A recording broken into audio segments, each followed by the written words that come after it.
नियम के अनुसार, वहां जरा भी लुच्चाई नहीं करनी। मैंने 90 ही कमाए हैं। मैं याद करूं पांडुरंग दादा को, स्वाध्याय प्रवृत्ति के प्रणेता पांडुरंग दादा आठवले। वो कहते थे कि कोई आदमी कमाता है तो उसको थोड़ा भाग निकालना चाहिए, क्योंकि वो कमाया है बुद्धि से, और रामायण में लिखा है बुद्धि प्रेरक शिव, बुद्धि को प्रेरणा परमात्मा देता है, और परमात्मा ने बुद्धि दी, इसलिए आपने कुछ प्राप्त किया तो परमात्मा का हिस्सा निकालना पड़े।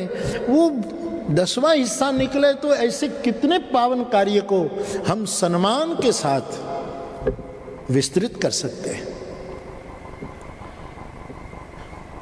100 पाउंड कमाए, वो 10 पाउंड दे दे। मैं तो विनोद में कहा करता हूँ कि भाई 1 लाख रुपया कमाए, वो 10,000 रुपया दे दे बस।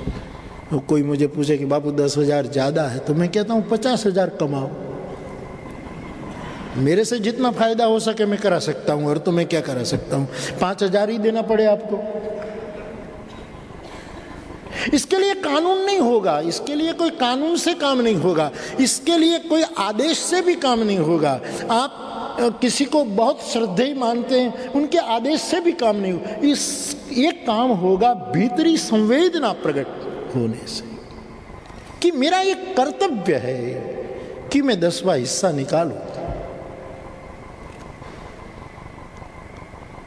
और ये कार्य जो है वो कोई एक धर्म का कार्य नहीं है, कोई सांप्रदायिक कार्य नहीं है, ये कोई मजहबी कार्य नहीं है, ये तो वसुधैव कुटुंबकम का कार्य है।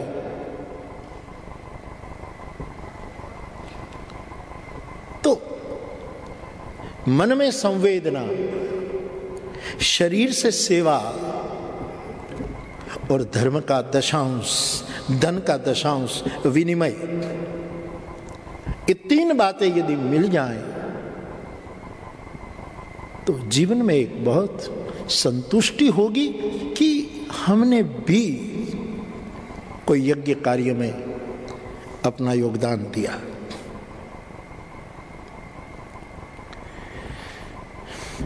सुबह हम मिले तो रविंद्र भैया मुझे बता रहे थे कि बापू ऐसा कुछ गिनती की है, सोचा गया है कि 2500 पाउंड की बात, 2500 पाउंड की बात कर रहे थे। 2500 पाउंड का कोई योगदान करें तो 1 साल तक एक स्कूल में बच्चों को पूरा भोजन सात्विक शुद्ध, उसकी सुमति बढ़ाएं और उसको और शिक्षा में रुचि जगे, ऐसा भोजन दे सकते हैं। 2500 पाउंड में 1 साल तक एक स्कूल के बच्चे सम्मान के साथ, अधिकार के साथ, अपनी पात्रता के साथ भोजन प्राप्त कर सके। बड़ी प्यारी योजना है।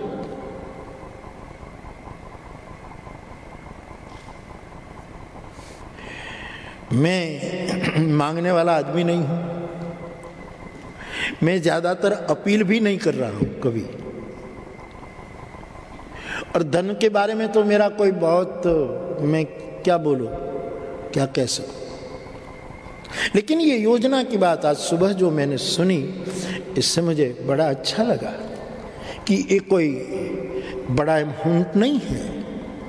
एक स्कूल को 1 साल तक बच्चे को अन्नम ब्रह्मेति व्यजानात हो, ये बहुत प्रैक्टिकल, एक व्यवहारू दृष्टिकोण है।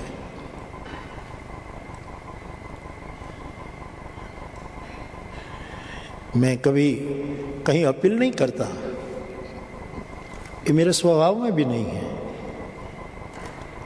मैं इतना ही कह सकता हूं कि ये बात मेरे दिल तक पहुंची है। इसीलिए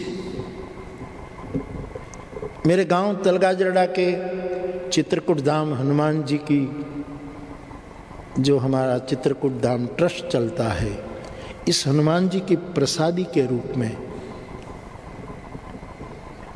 एक स्कूल को 1 साल तक भोजन मिले बच्चों को, उसके लिए मैं पूछ रहा था इन बच्चों को कि भाई आप गए उसके बाद कि 2500 पाउंड के रुपये कितने होते हैं, तो मुझे गिना कर बता रहे थे कि जो होते हो वो।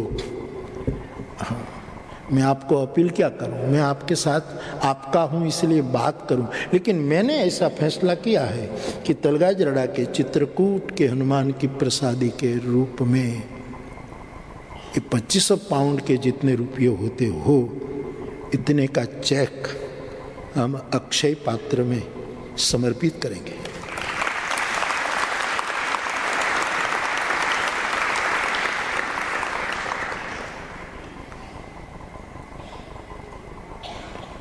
आप भी अपने ढंग से सोचिएगा। मैं तो अपनी औकात के अनुसार हमारे ट्रस्ट की एक सीमित, लेकिन ये काम वहां भी हम खिलाते हैं अपने ढंग, लेकिन ये काम सार्वभौम है।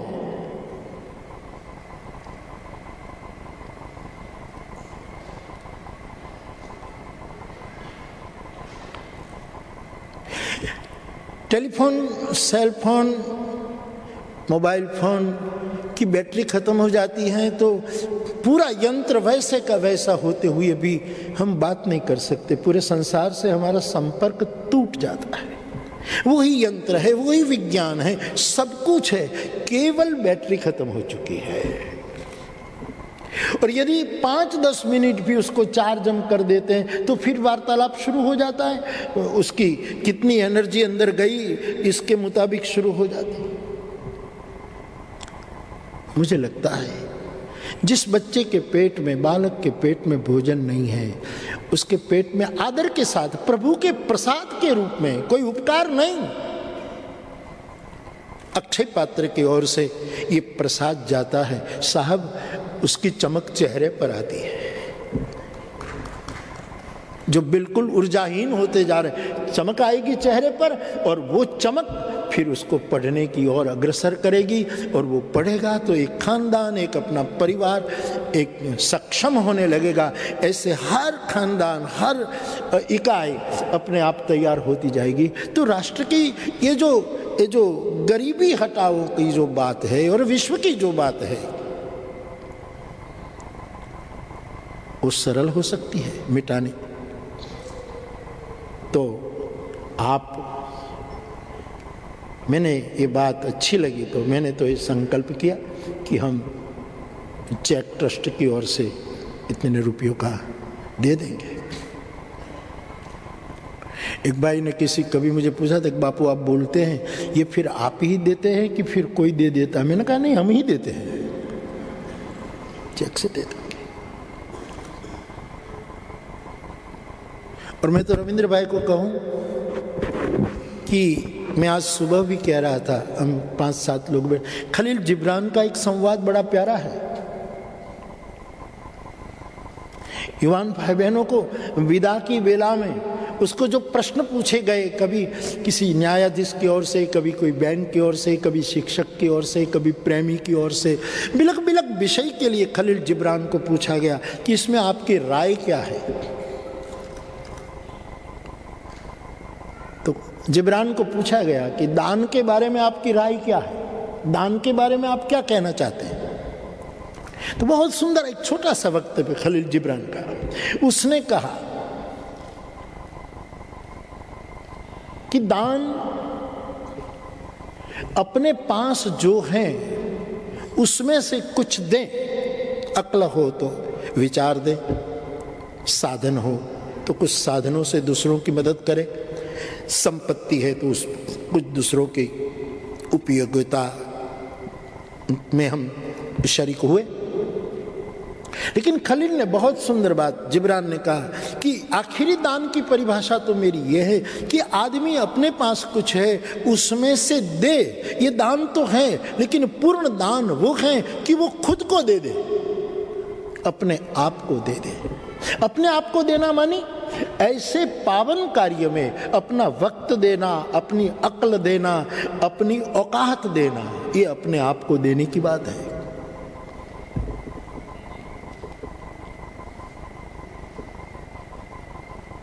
और आप सोचेंगे, आप संवेदनशील हैं, इसलिए जरूर आप सोचेंगे। लेकिन मैं ऐसे शुरुआत करता हूँ इस यज्ञ में आहुति। और मैं तो रविंद्र भाई को कहूँगा कि क्यों ना ऐसा हो कि कलकत्ते की कथा जो मेरे पास पड़ी है, अगली कलकत्ते की कथा क्यों ना अक्षय पात्र के लिए ही की जाए। पूरी कथा अक्षय पात्र को मैं कलकत्ते में दूं, क्योंकि वहां भी ये योजना, पूरी कथा हम करें, जो खर्चा हो वो बात करके, जो भी आए जन जन अपना हिस्सा दे। और वो सभी सेवा अक्षय पात्र के, मेरे पास जो कथा मांगी गई है मैं उसको कहूंगा कि आप करो, लेकिन अक्षय पात्र के लिए करो। मेरा माध्यम तो व्यासपीठ है। मेरे भाई बहन, मैं इस कथा में कह रहा था, आपने सुना भी होगा कि लेना दोष है। किसी से कुछ लेना, इन उसको शास्त्रकारों ने दोष कहा है, लेकिन उसमें कुछ विकल्प है। किसी से हम कुछ ले वो दोष है अवश्य, मजबूरी। मैं वो एक शेर, बड़ा पुराना शेर, बड़ा प्रसिद्ध शेर कहा करता हूँ कि लोग नाहक किसी मजबूर को बुरा कहते हैं, आदमी तो सब अच्छे हैं, आदमी का वक्त बुरा होता है, आदमी की परिस्थिति खराब होती है, लेना पड़ता है। लेना दोष है, लेकिन उसमें कुछ विकल्प है, छूट है। दान लेना दोष नहीं है, दान ले सकते हैं आप, और उस पूरे संसार के लिए कोई भी सीमा में आबद्ध हुए बिना, कोई धर्म संप्रदाय, कोई ग्रुप, कोई संकीर्णता में आए बिना, कोई जाति पाति। और ये प्रयोग तो हिंदुस्तान से, और ऐसे प्रयोग हिंदुस्तान ही करेगा, ये न करे तो कौन करे। और मैं तो चाहूं कि ये योजना हिंदुस्तान से अपना अभियान सफल करती हुई कोई बच्चा भूखा न रहे, कोई अशिक्षित न रहे, और जो जो योजनाएं उसके साथ जुड़ी हैं वो होते होते उसका विस्तार भगवान करे और बढ़े, कि दुनिया के किसी देश में कोई भूखा बच्चा न हो। कई अफ्रीकन कंट्रीज ऐसे हैं जो अखबारों में मैं पढ़ता हूं तब हैरान होता हूं। इवन अमेरिका के मैनहट्टन में भी मैंने खुद देखा है गाड़ी रुकवा करके कि लोग जो कचरा डालने के जो वो रखे होते हैं रोड पर, रास्ते पर, और वहाँ अगल बगल में रेस्टोरेंट है, किसी ने कुछ खाया है बाकी का उसमें डाला है, और वहाँ भी लोग उसमें से निकाल कर खाते हैं। मुझे आश्चर्य हुआ, गाड़ी रुकवाई, बोले कि गाड़ी तो नहीं रोक सकते, घुमा कर लाए। मैंने कहा कि ये क्या मैं देख रहा हूँ, मानव जात को क्या हो गया है। धर्म केवल बातों में रहेगा तो प्रतिष्ठा मिलेगी, धर्म जब तक अपनी सेवा में नहीं उतरेगा तब तक परमात्मा से प्रेम नहीं हो पाएगा, और उसके लिए चाहिए संवेदना।